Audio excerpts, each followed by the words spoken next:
Ahora es tiempo. Ahora hay Salud en el Aire. La salud en la radio. Un programa de la Federación Uruguaya de la Salud. FUS, PIT-CNT.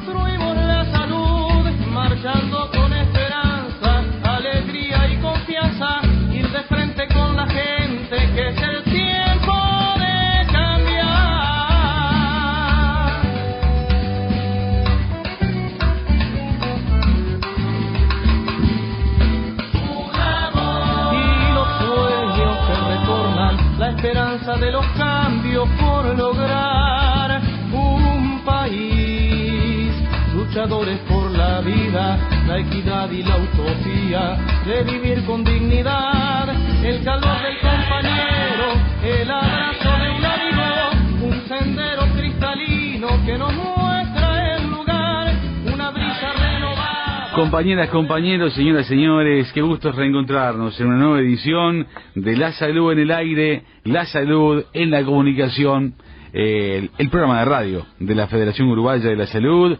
Vaya el abrazo fraterno para todo el colectivo, compañeras y compañeros de la salud privada en todo el país, el abrazo fraterno a quienes están en este momento trabajando o ya abandonando turno o quizás por comenzarlo. El abrazo de todos los días para los compañeros de la salud privada, de la pública también por supuesto, y de todo el entramado, de todo el colectivo que integra nuestra única central sindical, nuestro PIT-CNT. Viviendo este lunes 13 de abril 2015, edición número 479 de La Salud en el Aire, el señor Matías Rodríguez en la puesta al aire de nuestro programa, y sin dudas que es un programa muy especial, adquiere características especialísimas cuando hablamos de presencias y ausencias. El hecho de que haya fallecido hoy el escritor Eduardo Galeano, el autor de Las Venas Abiertas de América Latina, es un algo que deja por un momento abierta la reflexión, y hay como un videoclip imaginario que llega a nuestra mente y a nuestro corazón, con todo lo que nos une, con todo lo que dio alguien de la grandeza humana e intelectual como don Eduardo Galeano. Entonces, bueno, es eso mismo que nos ha dejado, o simplemente está de otra manera, con su obra, con su decir, con su mirar. Eduardo Galeano, simplemente Eduardo Galeano. Muchas cosas se dirán más importantes, más armadas, más reflexionadas en las próximas horas en estos micrófonos y quizás en todos los medios de comunicación, colegas, pero el sentirse desabrigado, desprotegido ante grandes ausencias es lo que pasa, el sentirse desabrigado y desprotegido. No hablemos de pérdidas, porque queremos insistir en creer que quizás sigan de otra forma con nosotros, abrigándonos y protegiéndonos, con su saber, con su pensar, con su apuesta profunda a hacernos mejores cada día. La ausencia de Eduardo Galeano, la ausencia de un hombre de bajo perfil también desde la Iglesia Católica, un progresista de la Iglesia Católica como el padre Juan José Laza, colaborador de varios programas en nuestra radio y un querido amigo también para el padre Laza, fallecido hace pocas horas a los 91 años. Es otra pérdida para el fundador del Centro de Estudio de la Difusión Social de la Iglesia, para el CEDIDOSC, un luchador social desde la Iglesia, desde esa Iglesia progresista y participativa y solidaria. Bueno, en homenaje a Eduardo Galeano, en homenaje al padre Laza, en homenaje a los grandes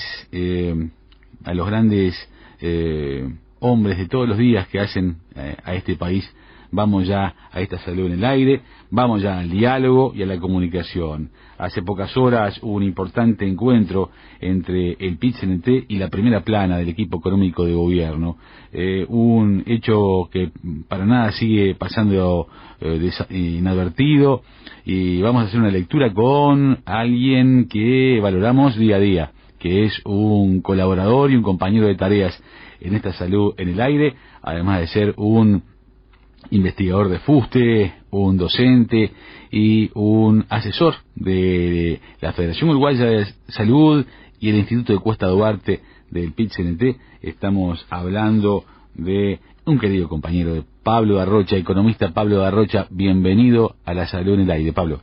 Bueno, buen día. ¿Cómo andan todos ustedes? Muy bien, con la alegría de recibirte. De Galeano, es verdad que amanecimos hoy con esa triste noticia, así que me sumo a tus saludos y a tus reflexiones. Muchas gracias, Pablo. Claro que sí, que el sentir es uno solo en estos momentos. Gracias por tu solidaridad. Y bueno, Pablo, un encuentro que tuvo, ¿qué características? Bueno, sí, efectivamente la central, el secretario ejecutivo del PIT-CNT le extendió una invitación al gabinete económico para conocer de primera línea cuáles son las perspectivas en materia económica y cuáles van a ser los lineamientos, fundamentalmente en lo que tiene que ver con salarios e empleo para esta administración. Y bueno, y tuvimos la oportunidad de participar en conjunto con el equipo de investigación del Instituto de Cuesta Duarte, y tuvimos también la responsabilidad de hacerle llegar al gabinete económico una serie de preguntas. Hicimos llegar con anterioridad a los efectos de que, bueno, pudieran dar respuestas en la oportunidad de su visita por la central.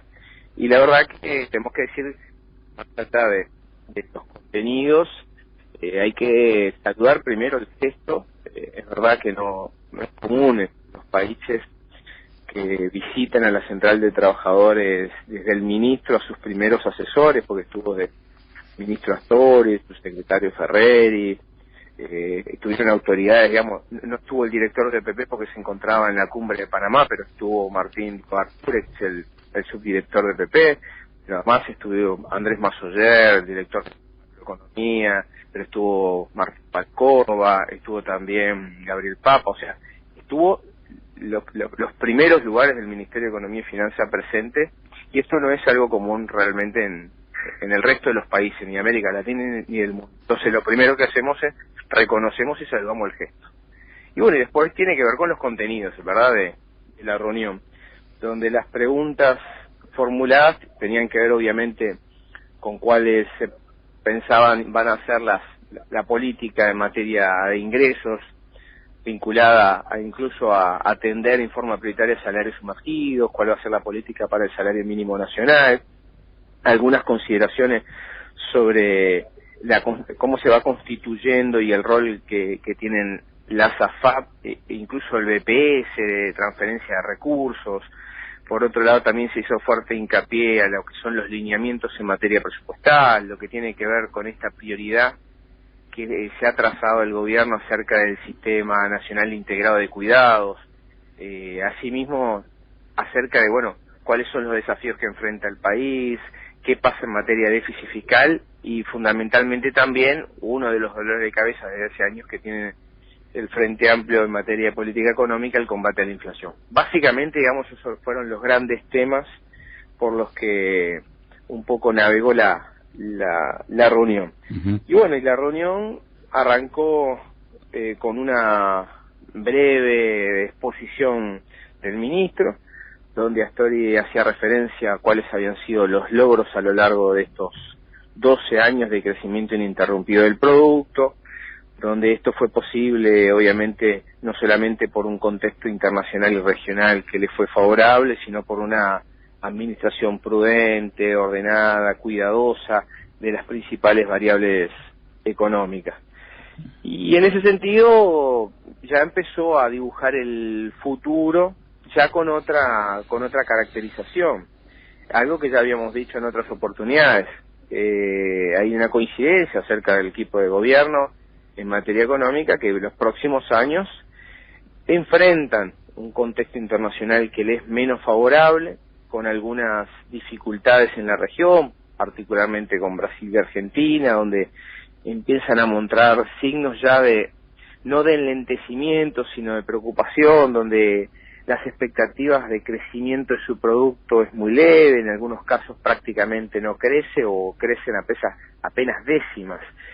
donde después tenemos un contexto ya mundial de crecimiento moderado, de recuperación por parte de los Estados Unidos, de la Unión Europea, que eso tiene algunas connotaciones con lo que tiene que ver con comercio, y la desaceleración de China, que obviamente China, acostumbrada a crecer de repente a tasas prácticamente 2 dígitos, va a seguir obviamente ese curso de crecimiento, pero a tasas que estarán entre un 6 y 7%, o sea, sería un enlentecimiento al estilo chino, podríamos decir. Pero bueno, efectivamente hay un escenario internacional y regional que le es menos favorable al Uruguay, por lo tanto la perspectiva es que Uruguay ya desacelere su crecimiento, o sea, siga creciendo, pero como dijimos, lo haga a tasas menores, donde el promedio, en algún momento lo señalamos, se espera sea ronde el 3% de crecimiento. Pero bueno, bajo esas perspectivas y donde obviamente la prioridad del gobierno tiene que ser consolidar algunas cuestiones que tienen que ser el combate a la inflación y la reducción del déficit, bueno, eso obliga a alinear un poco una serie de políticas en función de eso. Entonces hay una seria preocupación del Ministerio de cuidar un poco los precios, o sea, la inflación fundamentalmente, un tema de prudencia fiscal, y eso tiene que ver con reducir el déficit, que es un déficit alto, aunque sostenible, en función de que el nivel de endeudamiento de nuestro país, en función de que las reservas, los activos netos de reserva de nuestro país han crecido como nunca antes, alcanzando ya los 21.000 millones de dólares. Fíjense que el Producto Bruto Interno en 2014 está en el orden de los 57.000 millones y hay 21.000 millones en activos de reserva. Por lo tanto, tiene, en palabras de de muchos años ya de Vergara, ya ministro de Economía, desde ese punto de vista como que está bastante blindado el país, porque a pesar de enfrentar dificultades en términos de un déficit fiscal un poco superior al que se venía manejando y con necesidades de reducirlo, es cierto que Uruguay ya no enfrenta las dificultades financieras ni de acceso ni de dinero que enfrentó en otros años, sino que ahora tiene esa holgura financiera de tener un stock de dinero importante y además acceso a mercados financieros en función además de otra cuestión del grado inversor. Entonces, ese panorama ha llevado que, obviamente, Uruguay tiene que cuidar lo alcanzado, estas son palabras del ministro, donde va a enfrentar un déficit que tiene que ver con el combate a la inflación, porque es el impuesto, obviamente, más cruel de todos, porque pagan todos por igual, sin importar el lugar que uno ocupe, ¿no?, en la estructura de ingresos, el más pobre al más rico, pero los que ocupan siempre los que menos ingresos tienen, porque cogido por igual. Lógico. Y todo estos elementos, ¿cómo sintonizan con la premisa del movimiento sindical de que los salarios no deberán crecer en menor ritmo que la economía? Bien, incluso lo primero que hizo hasta ahora, en función de que la prensa se había adelantado con algunos titulares, que van a poner moderación.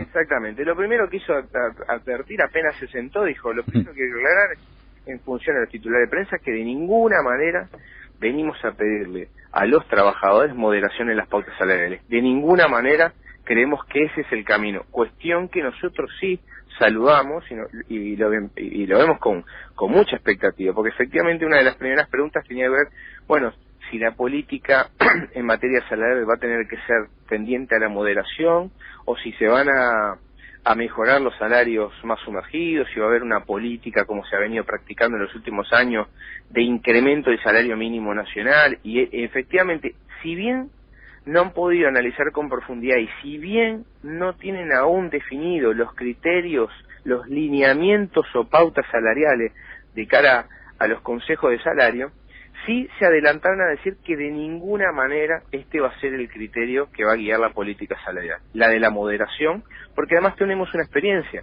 Nosotros campeamos la crisis del 2008 en buena medida con más y mejor consejo de salario. Esa fue la estrategia que seguimos, que el propio movimiento sindical diseñó, porque el crecimiento de nuestro país en buena medida está orientado o fundamentado por, obviamente, el consumo interno, obviamente que tienen que ver las exportaciones y obviamente tiene que venir la inversión, pero todo tiene que ver con que haya, obviamente, una política de ingresos acorde. Entonces tiene que haber una política de ingresos, digamos, consistente con los distintos instrumentos a perseguir, con los distintos objetivos, el combate a la inflación, de la reducción del déficit, pero de ninguna manera esto tiene que significar la moderación en el crecimiento real de los salarios. Entonces eso para nosotros fue una buena noticia. Y lo mismo, obviamente, que compartían el criterio de que hay que seguir priorizando los salarios sumergidos sin haber precisado a qué nos estábamos refiriendo, y ni que hablar que hay que impulsar una política de salario mínimo nacional similar a los otros años, o sea, de incremento significativo del salario mínimo nacional. Desde ese punto de vista, la verdad que escuchamos una noticia que nos pareció muy buena. Y otra, que quizá no preocupe tanto al trabajador de la actividad privada, pero sí preocupa y mucho al trabajador de la actividad pública, tiene que ver con el presupuesto. Si bien recién se están avanzando en materia de definir los lineamientos, no los hay, tampoco parecería ser la lógica de que, si bien hay un margen acotado de acción, porque obviamente un déficit alto y un contexto internacional que no le es favorable a nuestro país obliga a tener algunos recaudos, sí señaló algo que durante las administraciones pasadas nos había preocupado y mucho, que no se concebía con que el espacio de la negociación colectiva, los consejos de salario en el sector público, fueran el ámbito idóneo para discutir la política de ingresos, los salarios del trabajador público. Y muchas veces fuimos reorientados al Parlamento como que ese era el espacio donde, si querían discutir modificaciones en la ley de presupuesto, era ahí.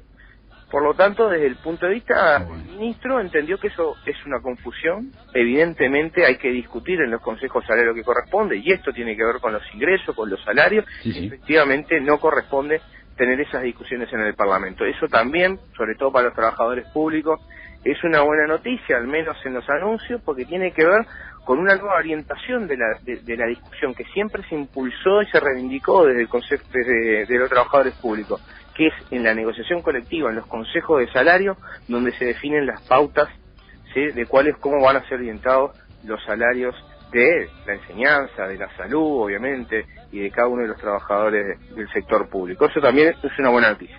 Pero por ahora no hay mucho más que estos anuncios y estas intenciones de voluntad y de aspiraciones, pero no tenemos ni lineamientos ni pautas de política salarial en el sector privado, ni tampoco tenemos prioridades, ni asignaciones, ni criterios definidos en materia de elaboración de presupuesto.